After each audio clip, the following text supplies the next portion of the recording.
তো গাইস দেখো, তোমরা মিস করে যাবে না, অনেক সুন্দর আছে, কি সুন্দর দেখো অপর দিকে। এটা হচ্ছে মন্দিরের ছাদে যাচ্ছি,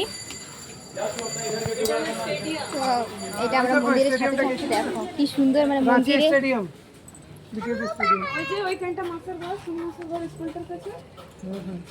আর এই যে দেখো মন্দির উপর চেপে নিয়ে মানে সব দিকে দেখা যাচ্ছে। কালকে তুমি বলছিলে স্নান করতে, এখান থেকে গাড়িতে নিয়ে এলো।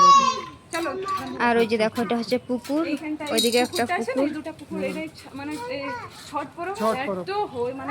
আর ওই যে দেখো ওইদিকে আছে, দেখো ওই যে দেখতে পাচ্ছ লাইটগুলো, ওটা হচ্ছে স্টেডিয়াম। তো এই যে দেখো মন্দির মানে উপরে, তোমরা প্লিজ ভিডিওটা মিস করে যাবে না, অনেক সুন্দর আছে। লেখা আছে এটা হলো তোমার বরাদর। সিজু রুকো না, ও বড় অবতার বিষ্ণু, এটা হলো বরাদর। ও তো লেখা আছে।